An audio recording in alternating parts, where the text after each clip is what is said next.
Olá, meus queridos, tudo bom com vocês? Quem está falando é a professora Helena Jimenez, professora de arte. E hoje eu vim falar um pouquinho para vocês sobre as técnicas construtivas da Antiguidade e da Idade Média, tá bom?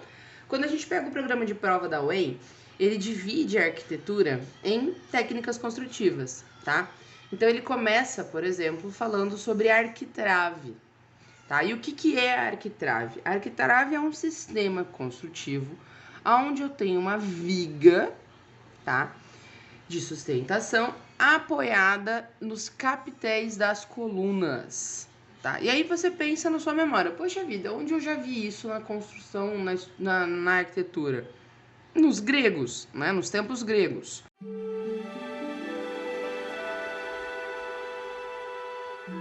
Então pensa aí, eu tenho várias colunas, com capitéis em cima dessas colunas, a gente já vai falar sobre os capitéis, e em cima delas eu tenho uma viga que sustenta esta estrutura, tá bom? Então vamos lá, gente. Isso é o sistema de arquitrave, é o primeiro modelo construtivo que o vestibular vai cobrar de nós, e então eu já começo falando sobre a arquitetura grega, tá? Nossa, mas não vai cair então a arquitetura egípcia, a arquitetura pré-histórica? Pode aparecer, mas no programa de prova ele começa pedindo para nós arquitrave. Essa galera, esses gregos que utilizam esse sistema de arquitrave, se inspiram num modelo construtivo utilizado pelos egípcios. Os egípcios já usavam alguns modelos de viga sustentados por colunas, tá? Para alguns autores, o nome arquitrave, a estrutura arquitrave, só vai surgir na Grécia, inspirado neste modelo utilizado pelos egípcios. Tá bom? Então não é bem uma novidade, mas também não é algo totalmente copiado, tá bom? Então vamos lá, gente. O que eu tenho que lembrar então desse sistema? Os gregos, eles vão construir vários tipos de edifício, mas o que interessa para nós são os templos. É o que cai nos vestibulares, tá? E esses templos, eles funcionam da seguinte forma. Eu construo eles utilizando colunas que sustentam esta arquitrave, e essa arquitrave vai sustentar alguns outros elementos acima dela, como por exemplo o friso. O friso é um detalhe de fora a fora do templo onde ficavam pequenas esculturas para enfeite desse sistema aqui, tá?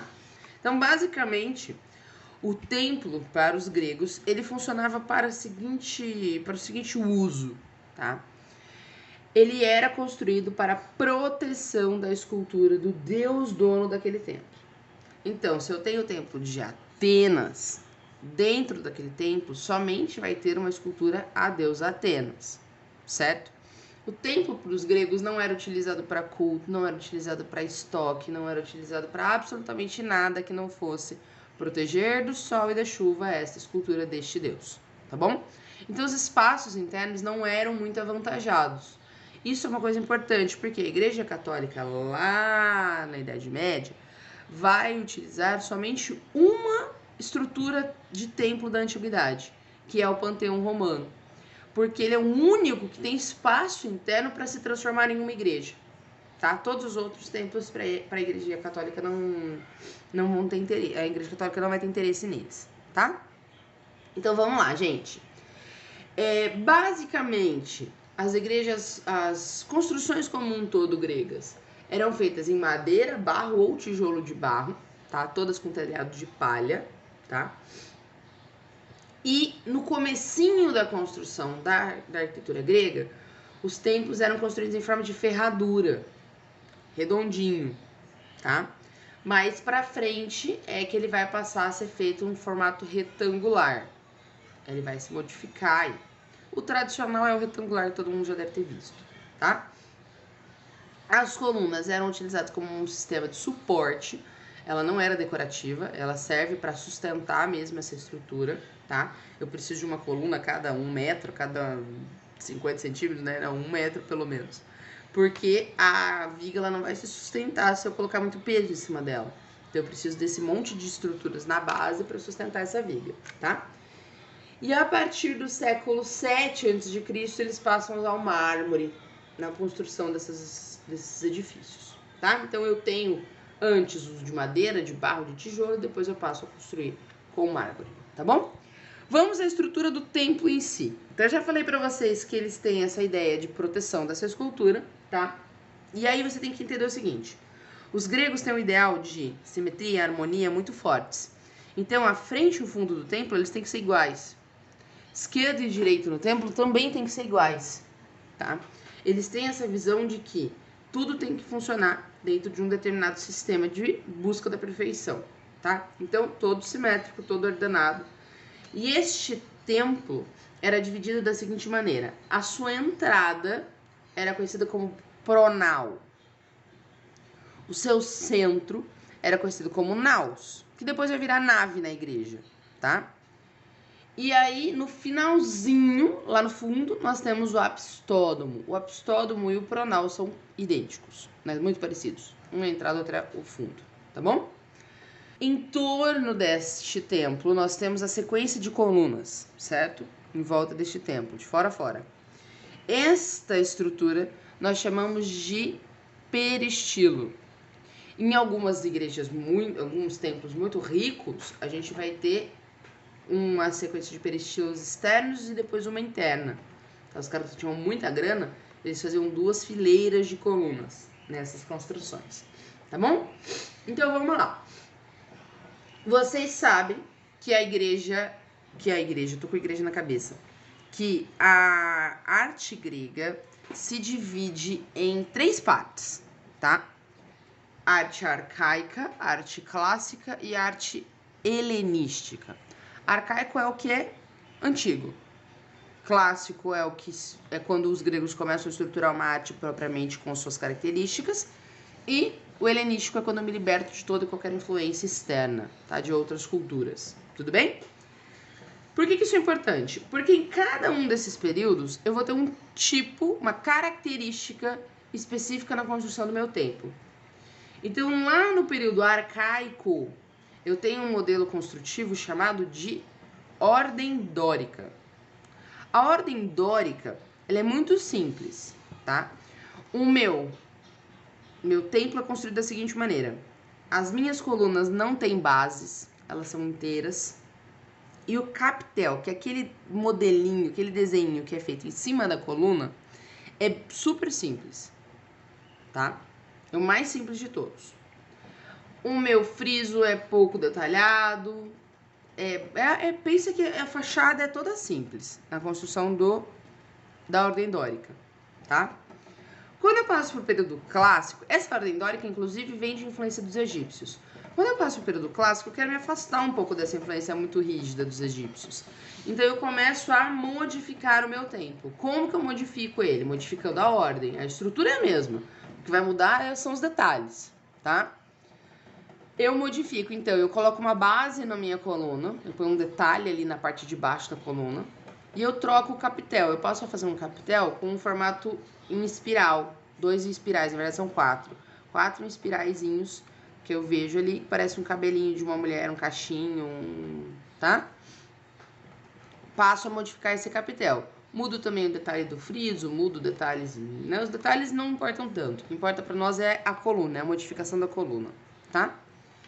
E depois eu quero me afastar mesmo de toda a influência externa, eu quero criar algo novo, eu vou para a ordem coríntia, tá? A ordem coríntia, onde eu terei várias folhas desenhadas no capitel, vários pedaços, vários elementos de plantas, de folhas ali no topo desta coluna, tá bom? Das colunas, de todas elas, beleza? Então, ordem dórica, ordem jônica, ordem coríntia estão fazendo referências ao período arcaico, clássico, helenístico, e eu tenho a mudança principalmente na coluna dos meus templos, tá bom? O templo é dividido em base, que é a estilóbata e a esterióbata. Só se você for para específica, você precisa lembrar disso daqui, tá? Se você não for para específica, mas pensando no geral, só se você for para específica, não, você vai para específica, né? Porque esse é um curso específico. Essa é uma aula para específica. Então você precisa lembrar da esterióbata e da estilóbata, tá bom? E aí nós temos a coluna, então base do templo, esterióbata e estilóbata. Sustenta as colunas. As colunas são divididas em base, fuste e capitel. Já falamos da base, que é o pé da coluna. Fuste é o corpo da coluna. E capitel é a parte superior da coluna, certo? Coluna esta que sustenta a arquitrave. A arquitrave faz parte do entablamento. Então, meu templo se divide em base, coluna, entablamento. O entablamento eu tenho arquitrave, friso e cornija. A cornija é a ponta do tímpano, tá? É o triângulozinho ali, nós chamamos de cornija, tá bom? Estes templos tinham um telhado em formato de anágua, que a gente fala, 2 anáguas, tá? Um formato triangular, um telhado simples de casa aí, tradicional, para você pensar aí na sua cabeça, tá bom? E terei N templos, o mais famoso deles é o Partenon.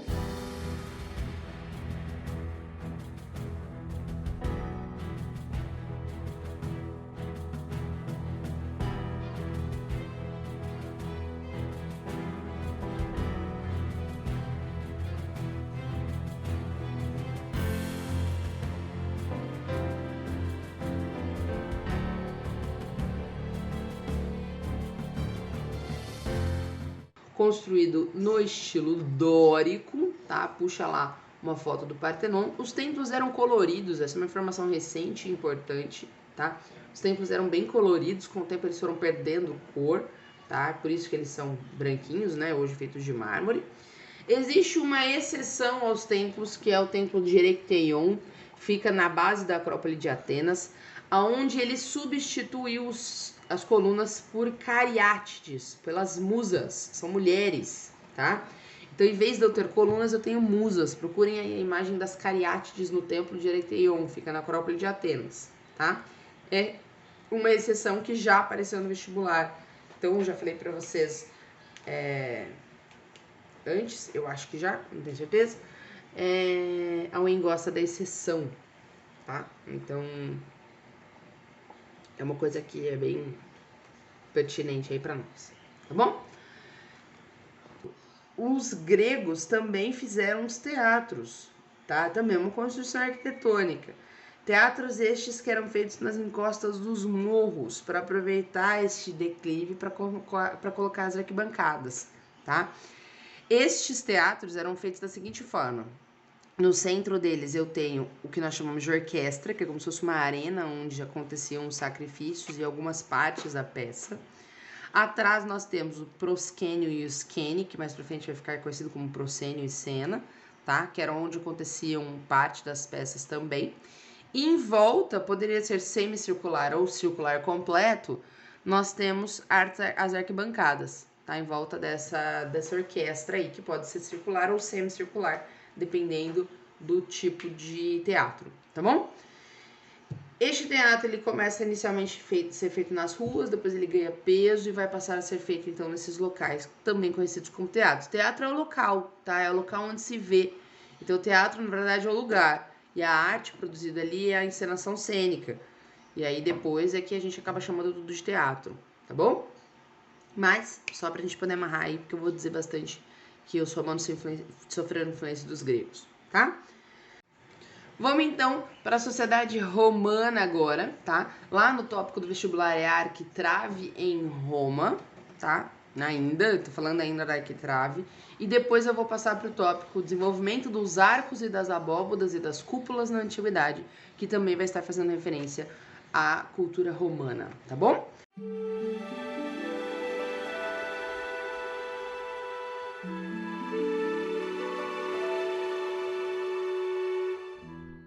Então vamos lá, gente. Os romanos, eles construíram muito. Por quê? Porque eles tinham uma visão mais prática do dia a dia.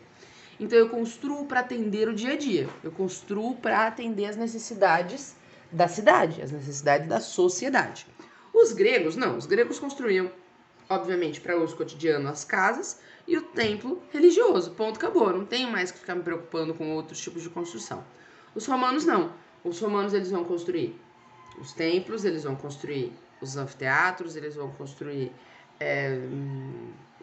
os aquedutos, enfim, nós vamos falar do monte de construção feita pelos romanos, tá? Começando pela arquitrave, os romanos, eles também vão construir templos, tá? Só que eu tenho uma mudança aqui na visão dos romanos. Não precisa ser simétrico, não precisa ser idêntico. Então, grande parte dos templos romanos são réplicas de templos gregos. São muito parecidos com templos gregos. Com exceção de que não precisa ser idêntico, não precisa ter as mesmas esculturas na frente e atrás, não precisa de um monte de coisa. Que era a regra para os gregos, tudo bem? Mas são templos inspirados nos gregos. Existe uma exceção, que é o Panteão. E aí, quando você estuda a arquitetura romana, você vê o Panteão, obviamente, porque ele é extremamente importante. E aí você fica achando que todos os templos são idênticos. Todos os templos romanos são como o Panteão. Aí cai na prova da UEM, já aconteceu isso, dizendo que os templos romanos são templos que são muito parecidos com os templos gregos.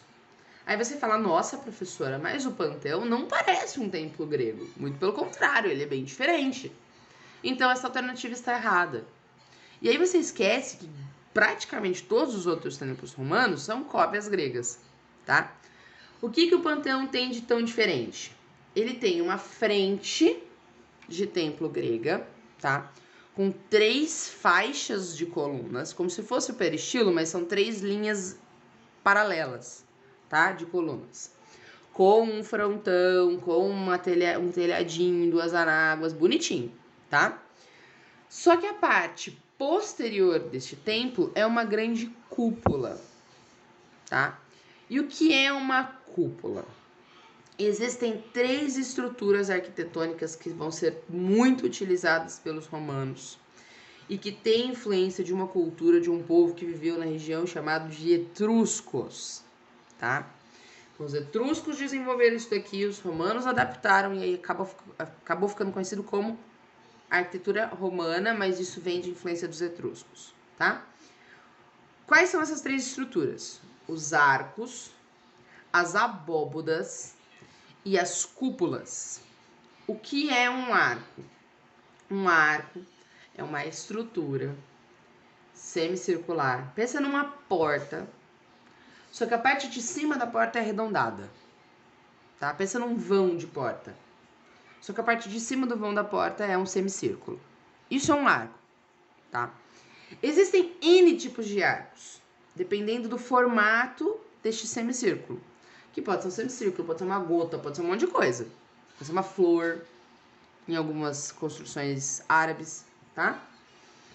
Esse modelo arredondadinho de semicírculo, ele ficou conhecido na história como arco romano, arco pleno, arco de 180 graus, arco de volta perfeita, tá? Tem vários nomes para ele.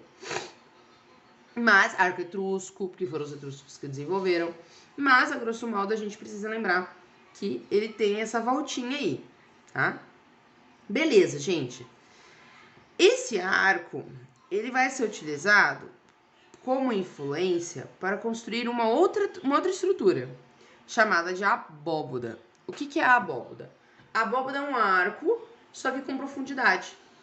Então, um túnel é uma abóboda, certo? O interior de uma igreja é uma abóboda, tá? Então, eu tenho o arco, que é como se fosse uma porta, uma passagem. Se eu estendo este arco em profundidade, eu tenho a abóboda. É, então, este arco estendido, é o túnel, tá? O túnel é uma abóboda, beleza? Até perdi o fio da meada aqui. Então, nós temos o arco, a abóboda e nós temos a cúpula. O que é cúpula? É uma tigelinha de ponta cabeça, tá? Pensa numa cumbuquinha, num bowl, numa chawan japonesa. E vira de ponta cabeça. Isso é uma cúpula, tá? Então, o Panteão tem uma frente de templo grego, um pórtico de templo grego, e uma rotunda, que é a parte de trás, com esse semicírculo, tá? Essa cúpula, beleza? Por que eles fizeram o Panteão diferente? Porque o Panteão é a casa de todos os deuses. Então eu vou ter várias esculturas de deuses lá dentro, não um único deus. Hoje em dia é um museu, né? Mas a ideia é que se tivesse ali várias esculturas de vários deuses, tá? Também não é um local de culto. A ideia não é você ir lá cultuar os deuses, mas é um local para que todos os deuses possam se encontrar, beleza? Então vamos lá, gente.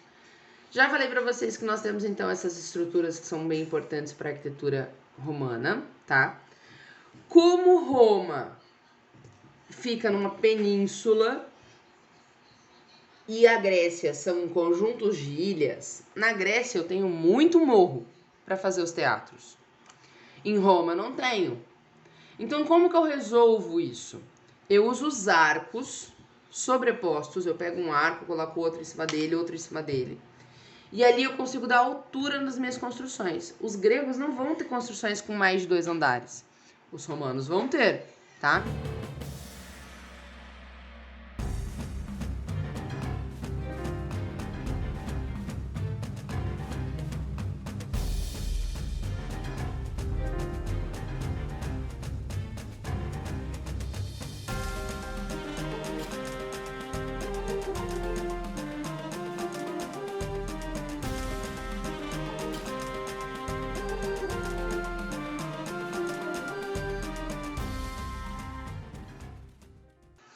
O mais famoso dos anfiteatros romanos é o Coliseu, tá? Então o Coliseu ele foi feito com 3 fileiras de colunas, 3 andares aí. E aqui é andar mesmo, você vai subir, você vai conseguir andar dentro desses andares, tá? E aí, esses primeiros 3 andares, eles tinham capacidade para 45 mil pessoas, tá? Depois que nós passarmos pelo Alexander Gordanius III, tá? Ele vai mandar construir mais uma estrutura em cima, que vai passar então a comportar 90 mil pessoas.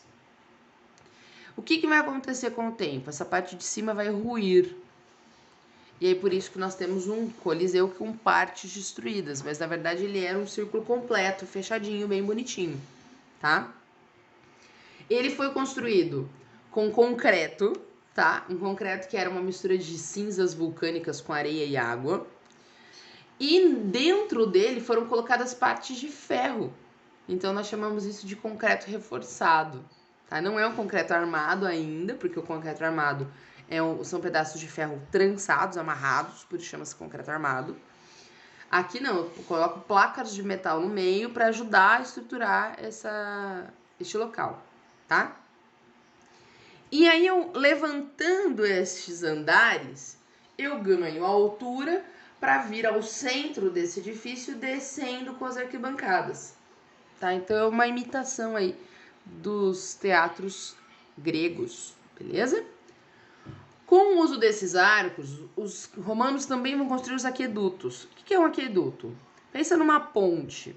Só que esse aqueduto ele vai do rio até a cidade, tá? Ele sai do rio e ele vai até a cidade. E ele vai passando a água por cima dele. Então, uma canaleta na parte de cima. Lá no rio tem uma bomba d'água, né? Tem uma estrutura circular que bombeia a água para cima desse aqueduto, pelo próprio movimento do rio, né? O rio vai movimentando essa bomba, ela vai jogando a água para cima do aqueduto. E pela gravidade, eu construo ele um pouquinho mais baixo em direção à cidade, ele vai levando essa água até a cidade. Gente, a água canalizada, os caras eram geniais, né? Ele conseguiu levar a água do rio até a cidade sem que ele precisasse ficar vindo buscar. Gênio, tá? Só que em vez de ele fazer essa canaleta, e eu preciso que ela seja alta, porque eu preciso ir reduzindo a altura aos poucos, não é? Em vez de eu fazer essa canaleta toda fechada, ia virar uma muralha da China no meio das cidades, eu faço elas vazadas, faço elas com arcos, porque daí você pode circular por baixo desse aqueduto, certo? Então pensa aí na sua cabeça, os arcos da Lapa, no Rio de Janeiro, eram um aqueduto, depois passou o bondinho por cima, hoje em dia acho que já não passa mais nada, mas, ou ainda passa o bondinho, não tenho certeza, mas era um aqueduto, originalmente era um aqueduto, tá bom? Também foi uma construção feita pelos romanos, os arcos do triunfo. Lembra que o arco é o que não tem profundidade, tá? É só a estrutura semicircular ali. O arco do triunfo ele era construído nos locais onde o Império Romano dominava a região, as diferentes regiões. Então, eu domino uma região, eu vou e construo um arco do triunfo ali, para mostrar que ali é um local de triunfo dos romanos, tá? É só um arco isolado, tá? O mais famoso deles é o arco de Tito. Lá durante o neoclassicismo, eles constroem um arco também do triunfo, que é o parisiense famosão, que é inspirado nos romanos. É só você pensar, né, gente? Nossa, mas o Arco do Triunfo é do período romano? Fica em Paris. Né? Pensa aí, te facilita um pouco. Ah, mas os romanos vão invadir toda a Europa. Tudo bem. Mas é só para te facilitar a vida aí, você pensar que Paris não é necessariamente feito pelo Império Romano, tá? E outra, ele é bem mais detalhado, ele tem características que definem ele como sendo neoclássico, tá bom? Os romanos também vão fazer banhos públicos, grandes banheiras e com inclusive assentos em torno dessas banheiras com água corrente por baixo para que eles fizessem suas necessidades. Olha que chique, né? Vários assentos em pedra e embaixo água corrente que leva a urina e leva as fezes e joga lá no rio. Tá? Então é muito legal, gente, muito legal. Banhos públicos, estradas, é uma coisa que os romanos vão fazer também, tá? E os templos, e os anfiteatros, e os aquedutos. Belezinha? Vamos passar para Idade Média agora.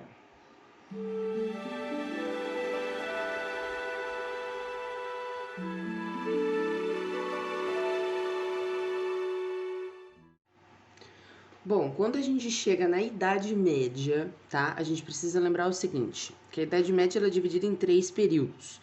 Período bizantino, período românico e período gótico, tá? O período bizantino, ele tá relacionado com a queda, né, do Império Romano. Ele vai começar a se estruturar antes da oficialização da queda, tá?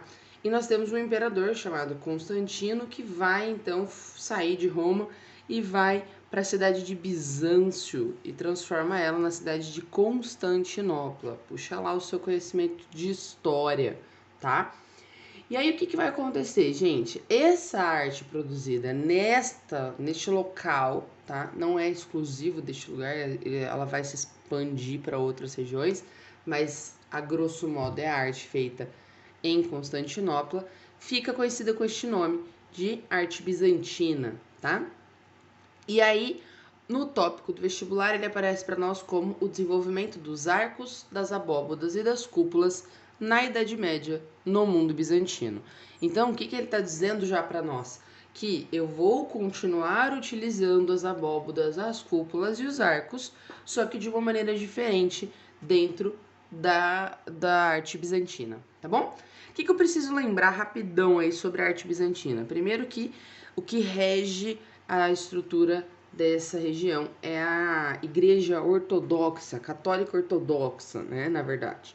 E o que tem de diferente aí para nós? Existem algumas diferenças. Primeiro, eles não têm a figura do Papa, né, o imperador faz esse papel na Terra.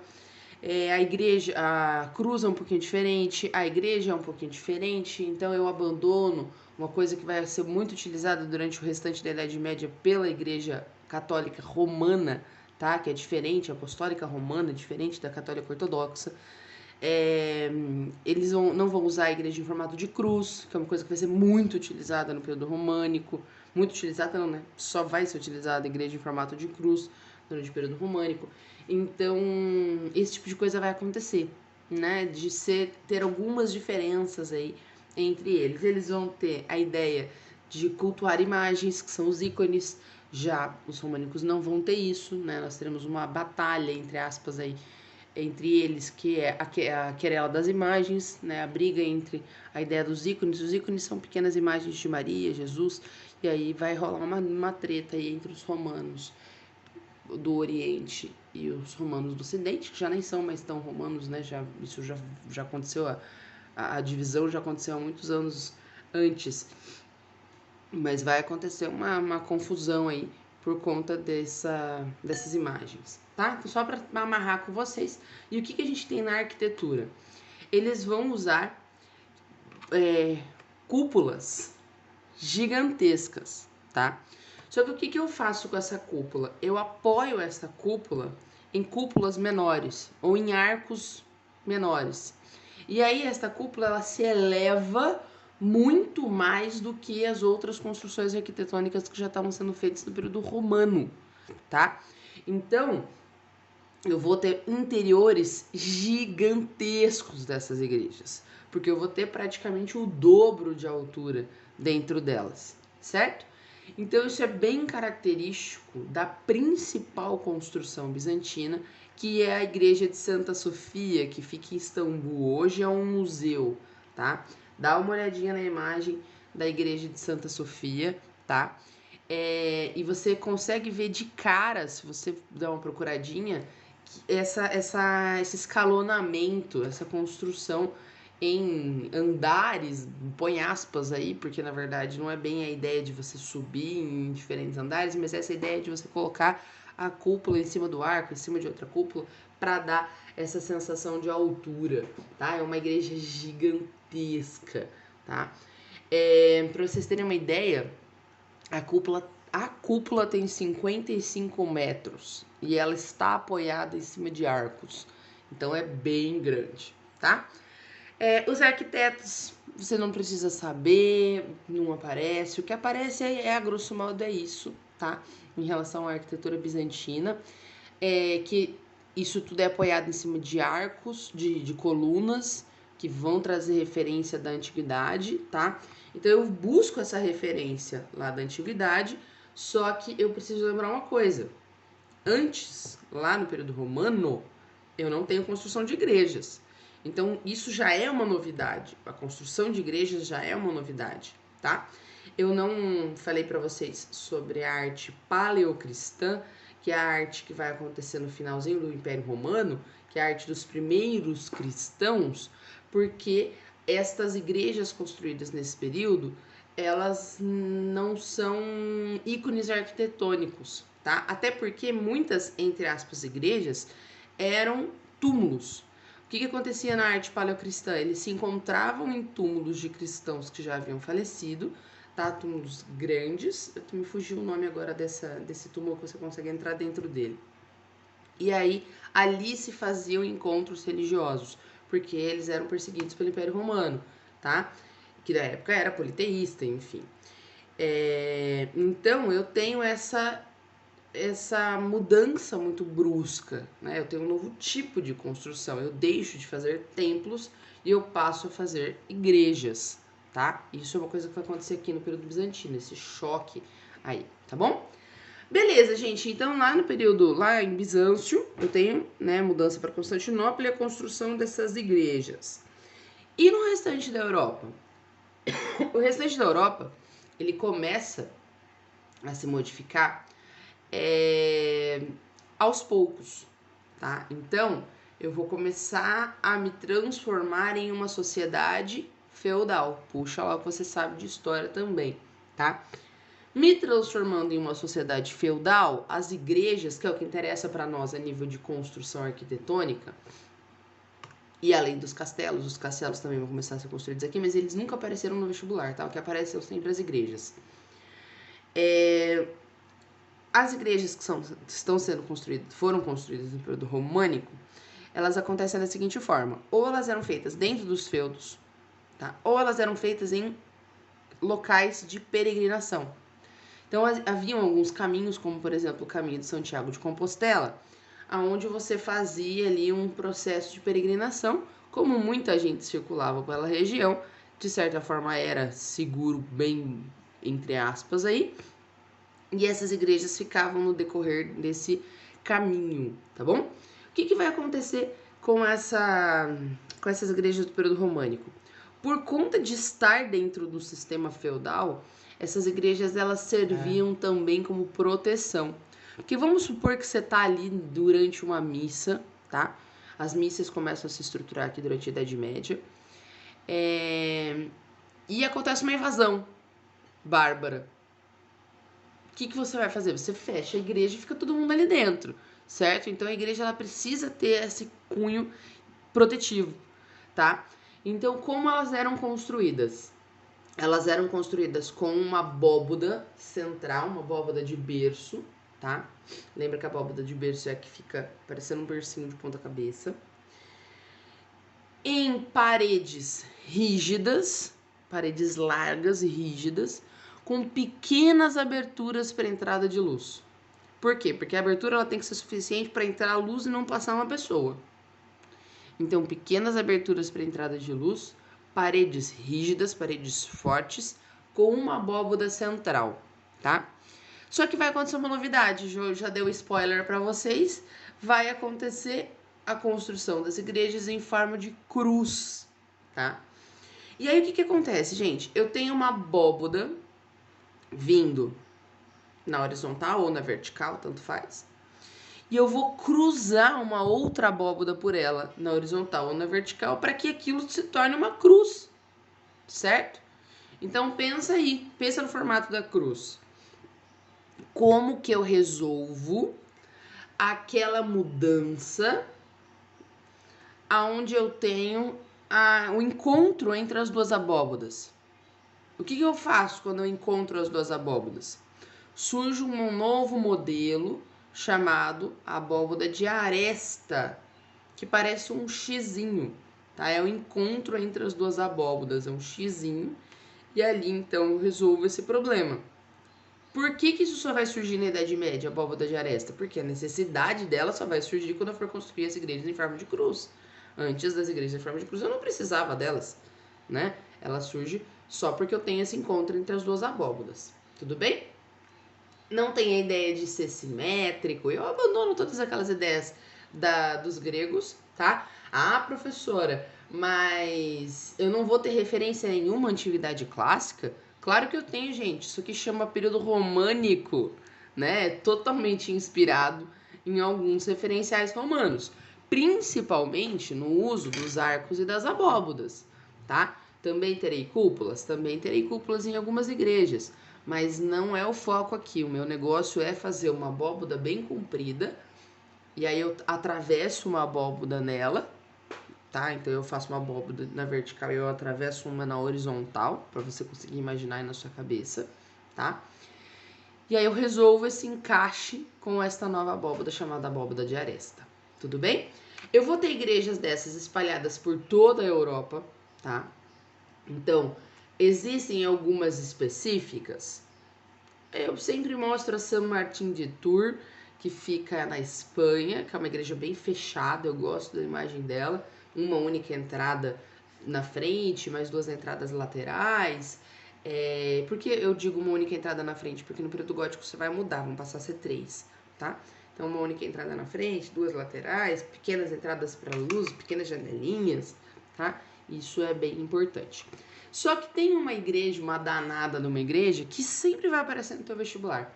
Porque ela é uma exceção à regra, tá?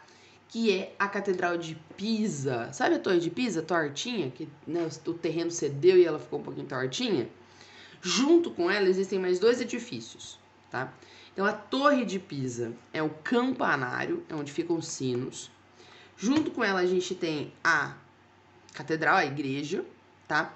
E no ladinho a gente tem um batistério, que é redondinho, que é onde fica a pia batismal, onde se fazia o batismo. Antigamente se fazia isso fora da igreja, em alguns casos, tá? Então tinha ali um local específico para o batizado, beleza?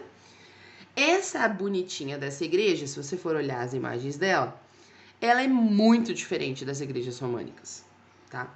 Ela ainda é fechada, com pequenas aberturas de luz? Ainda é. Só que ela tem um conceito visual mais leve. Ela tem várias colunas na sua fachada que remete a um frontão, tá? Ela tem um baragadug diferente. Ela foi feita esteticamente mais leve. Ela não é tão rígida quanto as igrejas do período romano, tá? Do período românico, desculpa. E aí o que vai acontecer, gente? Ela sempre aparece no vestibular, porque ela é uma exceção à regra, tá? A UEM, principalmente, gosta da exceção. Então, lembrem-se sempre, Igreja de Pisa, Catedral de Pisa, junto com a torre, junto com o campanário, a gente chama de Torre de Pisa, né? Mas é o campanário. E junto com o batistério, formam um complexo religioso, onde eu tenho um conceito mais leve de construção, tá? É dessa maneira que aparece mesmo no vestibular, dizendo que é mais leve, que é mais delicado, que é menos rígido, tá? E por que isso acontece? Porque essa bonitinha, ela foi construída já no final do período românico.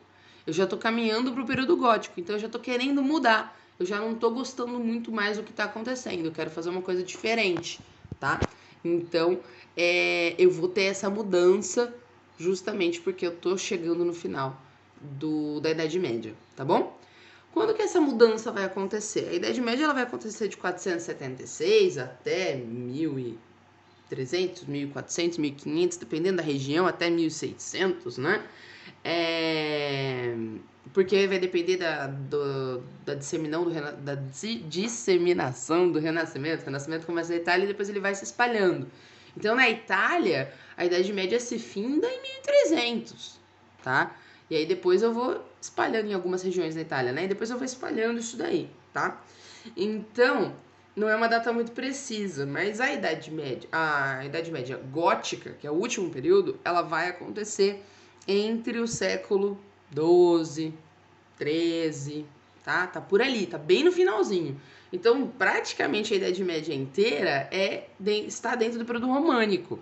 Por quê? Porque a arte bizantina é para uma região específica, o restante da Europa fica com a arte românica, e aí eu tenho, então, o gótico acontecendo no finalzinho, tá bom? E quando que o gótico acontece? O gótico acontece com o ressurgimento das cidades, tá? Então eu começo a perceber que é seguro sair dos feudos, que eu posso construir fora do feudo, lá onde acontecem as feiras, o comércio, né? Não tem as feiras onde eles saem de dentro dos feudos, vão se encontrar e fazer ali trocas de produtos e tudo mais. Então, isso vai acontecer, esse retorno da construção das cidades começa a acontecer aqui no período gótico, tá bom? O que acontece nas construções das igrejas, que é o que interessa para nós, tá? É o que aparece nos vestibulares a nível de arquitetura medieval gótica.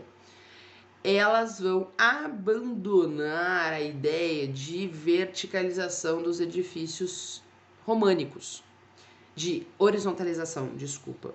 E eu vou construir igrejas mais verticalizadas. Porque olha que bacana, o cara do período gótico, ele começa a abraçar uma ideia chamada de humanismo. Ele começa a olhar que não é tão errado assim eu querer me aproximar de Deus. Porque durante o período românico isso era um absurdo, né? Você é você, Deus é Deus, e vocês não têm que se relacionar, você tem que vir pagar o seu dízimo e voltar para sua casa. É isso que, né, era pregado durante o período românico. E aos poucos, e isso vai culminar lá no protestantismo, eu começo a perceber que o homem ele pode ser mais presente, ele pode se aproximar mais, ele pode... não é tão errado assim eu produzir obras com um caráter mais realista, né? Não está dizendo que eu quero me tornar Deus, só está dizendo que eu sou um bom artista. Então, aos poucos, isso vai sendo liberado, tá? E aí, essas igrejas, elas vão ser construídas extremamente altas. Por quê? Quanto mais alto, mais próximo do céu, tá? Então, o que eles vão fazer? Eles vão usar arcos, tá? Só que com um novo modelo. Esse novo modelo chama-se arco ogival. Pensa num foguete, pensa numa ogiva, pensa numa bala de arma, tá? Esse é o formato do arco ogival, tá? E aí, o que eu faço?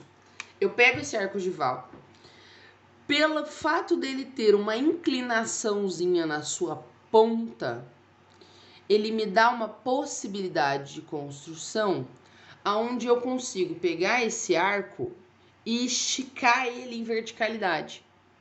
Porque o arco romano, ele precisa que eu construa ele sempre ampliando a sua verticalidade junto com a sua horizontalidade. Então eu preciso ampliar ele inteiro. Para eu fazer ele alto, eu também preciso fazer ele largo. E aí fica um buraco gigantesco na parede da igreja. Não é isso que eu quero. Eu quero essa abóboda, essas janelas, enfim, que eu for fazer com estes arcos, se ampliando em verticalidade, mas não tanto em largura, tá? Só que tem um porém. Para esse arco funcionar, para ele ficar lá gigantão, lá alto, lindo, maravilhoso, eu preciso de arcos auxiliares. Então eu coloco meios arcos nas laterais desse arco gótico, ou ogival, a mesma coisa, chamado de arcobotantes, tá? E estes arcobotantes são meios arcos encostados neste arco principal, e embaixo deles vão ter pedaços grandes de parede de cimento, chamados de contraforte. Então, eu consigo fazer este arco gigantesco porque ele se apoia em mais 2 outros arcos com uma base chamada de contraforte, tá bom? Então, igrejas como Notre-Dame de Paris, igrejas como a Catedral de Chartres, são igrejas do período gótico que têm, então, essas 3 estruturas na sua construção, beleza? Como a igreja agora tem esses 3 arcos trabalhando juntos, a igreja passa também a ter 3 naves. Lembrem-se que nave é a parte interna da igreja, tá? Então, eu tenho a nave central e vou ter 2 naves menores do lado. Se eu não estou enganada, tem uma igreja em Curitiba, que é assim. Guarapuava tem também. Guarapuava eu não sei se é muito útil a referência para vocês. Mas em Curitiba, se eu não estou enganada, a Catedral Central é assim. São 3 naves, tá? Você tem a nave central e mais 2 naves laterais, tá? E aí, o que vai acontecer? Eu vou também abandonar algumas coisas que eram muito características do período românico. Como, por exemplo, agora para combinar com as 3 naves, eu uso 3 portas. As 3 portas vão dar na nave central, elas não é uma porta para cada nave, não é isso. Até porque dentro da igreja é toda aberta. Mas para fazer essa combinação visual, eu trago 3 portas de entrada nas igrejas góticas. Trago também a rosácea para entrada de luz. Quanto mais luz, maior a presença de Deus. Isso é uma visão do período gótico, tá? Lá no românico não era assim. Então eu trago rosácea na frente e atrás, que é aquele mosaico de vidro para entrada de luz. Trago vitrais, gente. Eu vou colocar agora, eu diminuo a quantidade de paredes por conta dessa nova técnica construtiva e eu posso substituir por janelas enormes, com desenhos em vidro, lindas, tá? Então, eu vou aos poucos abandonando essa visão do período românico, tá? Eu tenho muito mais janelas, então, eu tenho paredes mais leves e mais finas por conta dessas técnicas e por conta da segurança também que o período românico vai me trazer, tá? Tenho torres, isso é legal. Eu construo a igreja, aí eu faço uma torre, e em cima dessa torre eu ponho uma ponta agulhada. Por quê? Porque essa igreja já é alta. Aí eu faço uma torre que vai tornar ela mais alta. E em cima dessa torre eu ponho uma ponta em pirâmide, na verdade, né? Que é uma base mais larga e ela vai ficando mais fininha até onde eu conseguir. Porque daí eu consigo deixar ela gigantesca, tá? Que mais? Uso o arco, que nós também podemos chamar ele de arco de volta quebrada, que é aquele arco ogival, tá? Então, tudo isso são as mudanças que vão acontecer no período gótico. Beleza, gente? Tem várias, eu citei para vocês a Catedral de Chartres, citei a Catedral de Notre-Dame de Paris, Notre-Dame que pegou fogo, quando pegou fogo caiu em todos os vestibulares, tá? Mas é uma construção que volta e meia reaparece, tá? Então é uma construção bem importante. Belezinha, meus queridos? É isso, tá? Professora Helena Jimenez, meu Insta é HelenaYG, se eu não estou enganada.